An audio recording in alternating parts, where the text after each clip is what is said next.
it's a pleasure to be here today with Ken Kurtis, a man who wears many hats in the dive industry. And many hoods, I guess we'd say, as divers.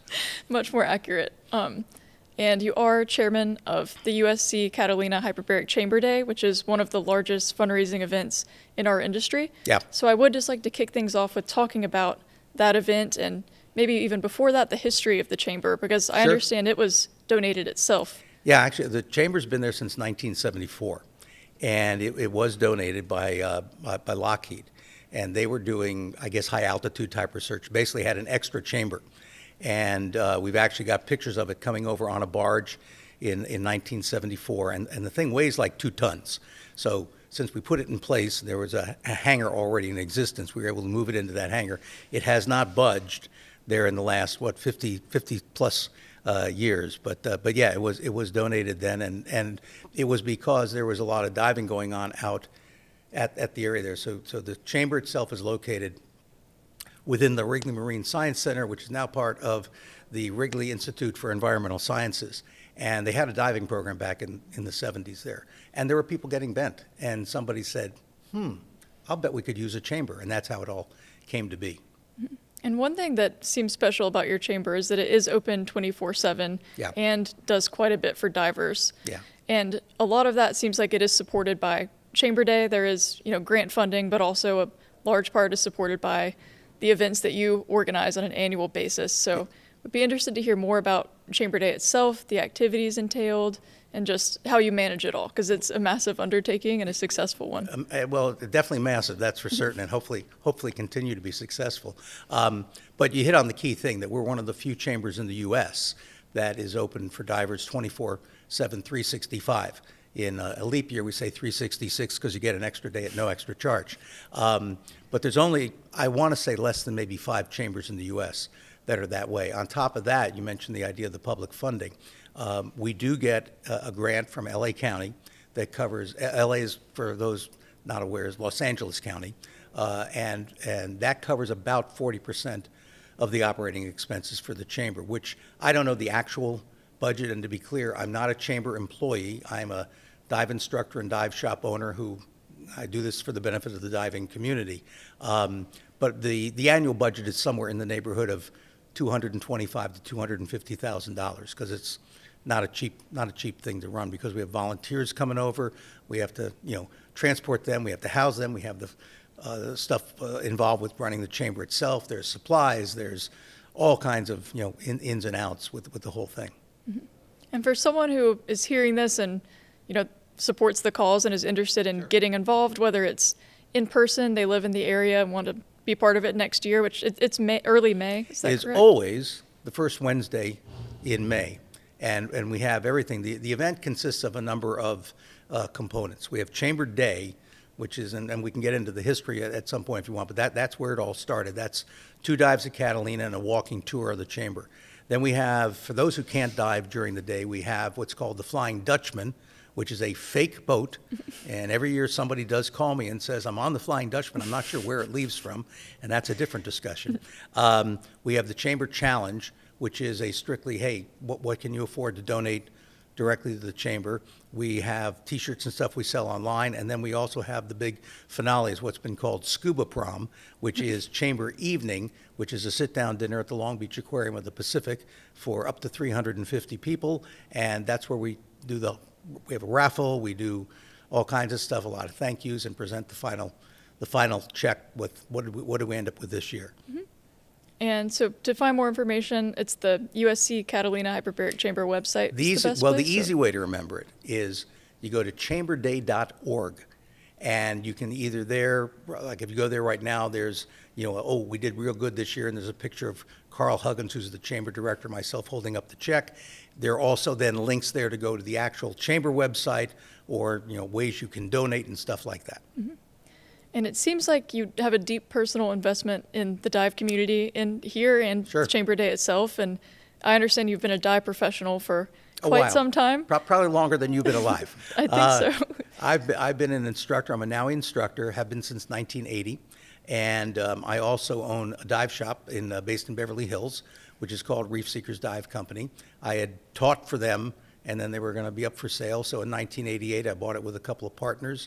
We ran that until 2007 when they sold the building out from under us, and that was going into the first recession, so we decided to go just internet-based. So I still have it running, and we do mainly travel now. I do anywhere from 5 or 6 foreign trips a year. We do a repair business on the side, and it seems to all work out. Then on top of all that, I've always had an abiding interest in dive safety. So the chamber for me is a good mix, but I also, since 2003, have been the forensic consultant to the LA County coroner, dealing with dive fatalities. And in fact, at the annual scuba show in Long Beach each year, we present a summary of dive fatalities for the previous year, let people know what was going on, sort of as an educational thing. So you tie it all together, and again, there's a lot of safety aspects to what I've always enjoyed doing. I mean, I love teaching, but the point is you want your divers to keep coming back, and so that all seems to fold in nicely thematically. And so you have such a wealth of experience in diving as a dive pro and all of the many hoods that you wear. Yeah. And so I especially as a relatively newer diver, would just be interested to hear how attitudes toward dive safety have evolved, or you've seen that happen. I think DAN was founded in 1980, so the same year you became a pro. And I hear about 70s, 80s, and sometimes it does sound like the Wild West compared to attitudes. It was, to a degree. And it's funny because I was talking with Dan Orr yesterday, who's the past president of DAN. Always gets confused, Dan Orr. But the interesting thing is, it's almost amazing that when you look at what was there in the 60s and 70s, that more people weren't getting injured, let alone killed. We were talking about there's a book that I had, 1972. A guy named Joe Strykowski wrote it, and there's a line in there where he says, "A submersible pressure gauge is an expensive luxury that someday you might want to acquire." And I'm thinking, like, who would ever think about diving without pressure gauge now? But back in the day, you had a J valve. Hopefully it was in the right position and stuff like that. So yeah, the dive safety, as we learn more and more about diving, whether it's the physics of diving or just how people interact with the environment there, there's an increased awareness that we're in a hostile environment. And when something goes wrong, you need to be able to respond to that adequately and promptly. So I would say nowadays we have a much better attitude about dive safety, and one of the issues has been certainly in years past, and they've definitely gotten better. Training agencies were a little wary of having their instructors saying, by the way, you can die during this fun activity. Now the reality is diving deaths are relatively rare in Los Angeles County. We average about 2.5 dive fatalities a year. If you go back 10 years or so, that was about 5 a year. Now, one of the problems, though, is that because we're getting safer, or is that because there aren't as many people diving, or they're not diving as much, or a combination thereof? I don't know. But in general terms, I think divers are much more aware of the safety aspects of diving now than they were certainly when I got certified initially in 1978. It is, when I do hear about the older gear, some of it just shocks me, the reserve air and the horse I didn't know what a horse collar was until recently, and it is easy to take for granted how how much things have evolved. But I do think it seems like training back then how has the training and certification process changed? And that's a great question. So when I got certified in 1978, and back then, the number of open water dives you had to do, and I got certified in Virginia in a quarry. So the number of open water dives you had to do was 2. Now it's 4, or for now it's 5, and one can be a skin dive. But the thing always is, you sort of always had the idea that this was the first step in what would be hopefully a long process. And whether that's because you were taking other classes or just started diving. So if you go back into the 70s and 80s, and certainly the 80s and into the 90s was sort of the heyday of dive certification and stuff. People were doing that as sort of a lifestyle choice. I mean, I was going to be a diver, and I'm going to do this, and this is going to be with me the rest of my life. Nowadays, it seems more because there's so many other things you can choose from. I might want to go rock climbing. I'm going to go hang gliding. I'm going to, do trail hiking, whatever it is. Diving has sort of become more of a bucket list. Oh, yeah, I checked it off and did it. So, for good and for bad, stores are responding to that. Are they training as well? I mean, I'm personally not a fan of online training because I think it teaches you the right answers, but does not necessarily teach you to understand the information. Is that a bad thing? I don't know. But I know we certainly, it's like I say this often, in the time I've had teaching, and I'm a real traditionalist when I don't really teach much basic anymore, but I still like the idea of it's, 2 days out of the week, 2 evenings, one's lecture, one's pool. We're going to go for 4 weeks, do a bunch of dives and stuff. In all the time I've been teaching, I've never had anybody say to me, Ken, you taught me too much. But we certainly know a lot of divers go, I don't really feel as comfortable as I want to, or I didn't quite learn this or that. And, there's an assumption now that you'll pick it up eventually. But, again, whether that's good or bad, hard to quantify it. Mm-hmm. It does seem like there's quite a bit of drop-off just in number of certifications between, people do the bucket list trip and then never dive again. What advice, say they've taken the open water course and then they want to continue diving, they don't necessarily know where to go from there. What kind of paths would you maybe advise them on? Well, we have an advantage here in Southern California because we have, 50 dive shops or whatever the number is. And obviously, if you live in Racine, Wisconsin, you may not have exactly that to choose from. But in general terms, there's probably a dive shop within 30, 40 miles of where you live. So, it's always good to find another dive shop, whether it's the one you got certified at or not. And I can tell you, every dive shop has instructors like me who we love to take people out diving. We love to teach. We like to impart, our knowledge. We like to see you get better. We want to see you get more comfortable for a number of reasons. One of which is if you keep coming back to dive, we're going to make a little bit of money off you as well.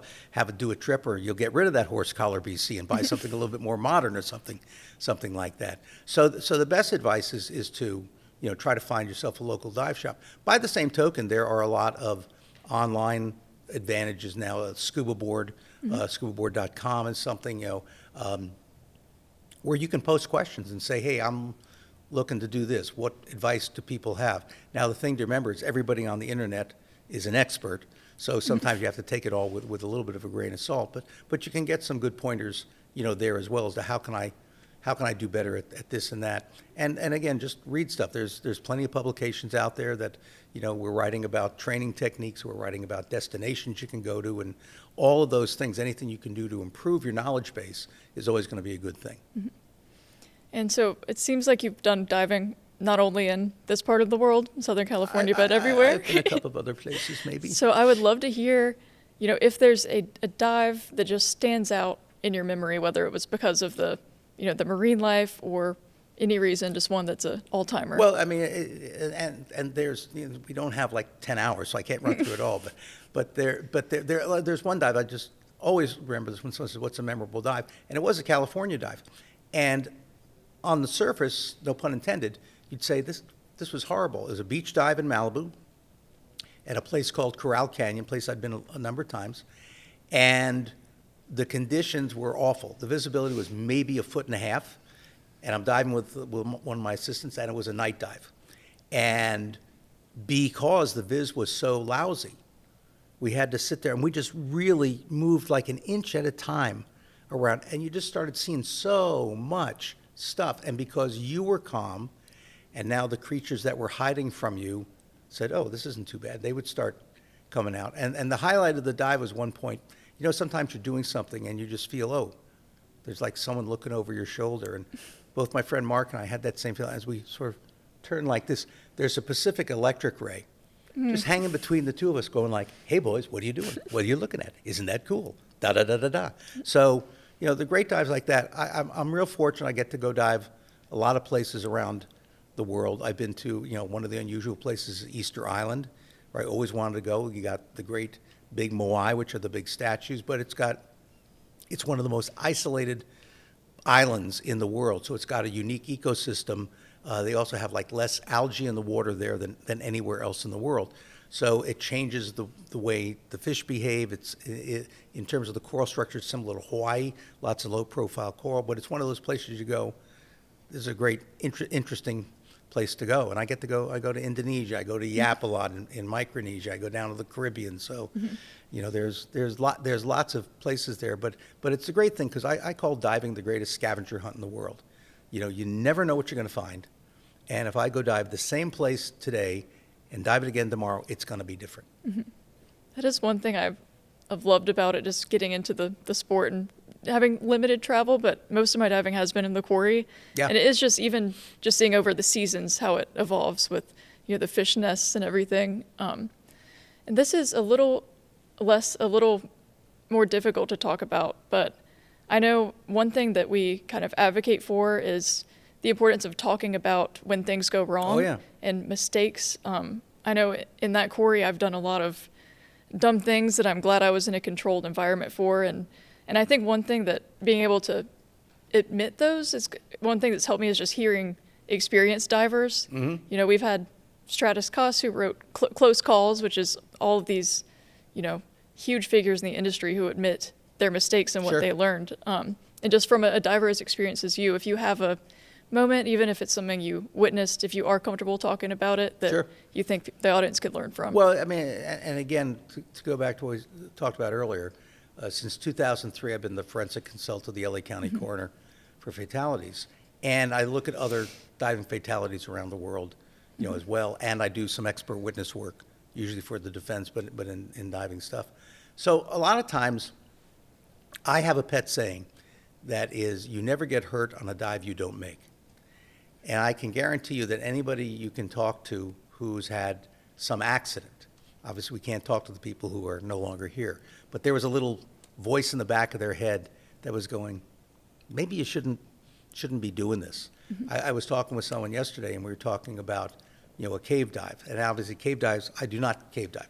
Very advanced and dangerous. And she was talking about someone that they knew years ago who was a very experienced cave diver and was going to sort of being goaded into doing this dive, that he said to people, he said, I don't think I'm really qualified to do the dive. Now, this was back in a more macho day, and he was sort of goaded into doing it, and he died on the dive. And it's like, almost every fatality we look at, you can see something where you might say, okay, what was that person really thinking about? The most obvious case that's happened not too long ago is the 5 fatalities in the Maldives on a cave dive that seems to be well beyond the training level with a single tank. There are things that even if you've never done a cave dive before, you go, what are these people thinking? And that's an easy position to take because somebody thought this was a good idea. So part of the trick with the dive safety is how do you learn to filter out these things that may make sense in the moment, but if you really took a step back, you go, wait, maybe this isn't such a good idea. So what I always tell everybody is, before you do the dive, sort of see if you can reverse engineer the dive. If something were to go wrong, what would people be saying? Wait a minute, Elena, what were you thinking when you did this, that, or the other? Because a lot of the things we see are diver error. I mean, plain and simple. The most obvious one. Well, I'll put it back on you. What do you think the most easily avoidable diver error that may lead to a fatality is? That's difficult. I'm going to guess out of air emergency. Bingo. So in 2010, Dan hosted what was called the Diving Fatalities Workshop. I attended that, and there were a lot of other people in the industry who attended that. And it was really the first time that as an industry, we really talked about fatalities and stuff like that. And there was a lot of data presented there. And I did a study based on, I think it was 347 dive reports that we had, and tried to determine what was going on there. And basically almost, in about 69%, you could say it was something diver error, where if you really looked at it honestly, say, what were these people thinking? Of the fatalities, almost half started with an out of air situation. And to me, out of air is so easily avoidable, unless you followed Joe Strykowski's advice and didn't have a pressure gauge, but hopefully you bought that expensive luxury you can see what do you got, and you can monitor it the entire dive. I try to always teach my students that I should be able to swim up to you, cover up the gauge, and you tell me how much air you have within a couple of hundred PSI. But that basically, if you've sucked down 500 PSI since the last time you checked, or more than 500 PSI, you're not checking often enough. Give yourself, a little extra there. So the out of air thing, it's the one thing that in diving, that is a problem you have to solve right now. If my fin strap breaks, it's not that big a deal. If my mask comes off, it's not that big a deal. If I'm out of air, I have as long as I can hold my breath to fix that. And a lot of people don't think along those lines sometimes. So they just the big thing that out here, and it happens in Florida as well, is you're hunting for lobsters, the beginning of lobster season. And like here, one year we had, in Los Angeles County, we had 5 fatalities in the first week of lobster season, almost one each day. A number of them were out of air. People are getting stuck in something because they've got to get that lobster. So again, it's a type of thing of, nothing like that is worth your life, and just think a little bit about what you're doing, which is not always our greatest skill, but hopefully people do it a little bit more and more. Well, that's a wonderful message. Yeah. Task loading. I know I dive often with underwater photographers and videographers in this line of work, and fortunately they're DAN folks, so they're very vigilant, but I've been on boats and seen people who really are just going in for that shot, and it just does seem, especially, and I wondered too, how many dives, and I'm sure it's contingent, would you recommend someone has before they consider picking up a camera or spearfishing? The answer would be, I don't know there's a definitive answer there. It's a good question. The easy answer is to say, a lot. Well, what's a lot? Is a lot 10? The thing to remember is diving really isn't that difficult. You already know how to breathe. So we just teach you to breathe underwater. Clearing your mask is not that tough to learn. There really are not that many skills we got to master. So if you got 10, 12 dives under your belt, 15, pick up a camera. But once you get the camera, the thing to remember is don't make all of your focus on the camera. Just because you have the camera doesn't mean you can't watch your air. You can't watch your depth. You can't watch your buoyancy. You can't watch your buddy. One of the big problems with all kinds of dives is when we look at an accident. And accidents usually are happening out of sight of someone. Now you'd say, well, wait a minute. We're going to go diving. We're going to be almost shoulder to shoulder. But a lot of times what you hear happens is I turn to take a picture. I turn back and you're gone. Things happen when we're not looking at stuff. So the thing, again, to remember is just, and you hit the right phrase with task loading. Add the camera, that's a little bit of task loading. You're going to go look for a lobster. That's task loading. That doesn't mean you can't, that you shouldn't still pay attention to your buddy, your air, your depth, your time, all those other good things. I think I don't know. I think I'm still pretty early in my career, so those fundamentals are top of mind, and also working at DAN, I see the data and I'm always thinking about it. But it really just, all of this speaks to just the importance of pre-dive safety checks, proper buddy protocol, and I don't know, I think just hearing this and about your work at all, compliments. Well, and the problem is you do, I confess, sorry, I stopped logging dives years ago. I have on my computer, but I've got 6,000 some dives here, and I work as a volunteer at the Long Beach Aquarium. I know I've got close to 3,000 dives there. So there's a lot of dives there. And you do get complacent at times. It is very easy to just go, oh yeah, I hooked up the tank and I don't need to check it, and off I go, and then that's the dive where something has gone wrong. So a lot of times it is just a question of, running through those little checklists beforehand, doing a little briefing with your dive partner, what's the plan, and talking about things. One thing I've always advocated, and it goes back to running out of air, is beginning of every dive day, whoever you're going to dive with, discuss what happens if we're out of air or anything like that. Are you still going to, I'm still a fan of buddy breathing as an option. Are you going to buddy breathe? Are you going to do a free ascent? What are the options there? And if you switch buddies during the day, then have that conversation with the new person you dive with. In California, it's very typical. We'll do 4 dives in a day. So I might dive with you on 2 dives and dive with someone else on dive 3 and dive 4. Have that conversation again. And just put in the back of your mind, this is what I'm prepared to do. Because a lot of times when we don't think about those things, and you hear someone talk to someone post-accident, well, what was going through your mind when blah, blah, blah happened? You go, I hadn't really thought about that. Well, let's put those thoughts in our heads, because then you're prepared to deal with whatever might come, hopefully.